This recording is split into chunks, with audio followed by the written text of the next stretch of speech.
I didn't know that my dad was hitting my mum. I only really found out what had been going on once we'd got into a refuge. All I knew was that they were always arguing all the time and that he'd be really nasty to her.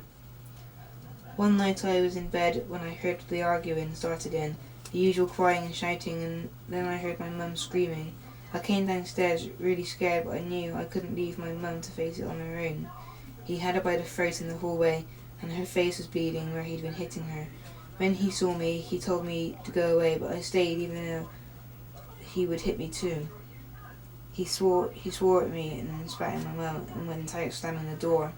My mum said she had enough and told me that it wasn't the first time he'd hit her, but it was getting worse and that she was calling the police.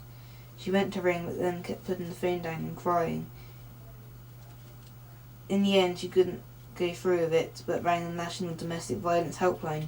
They told her that we could go into a refuge and get away from Dad. It was really hard at first to be left at our house, and I had to change schools as the refuge is a really different town and it was far away from our house.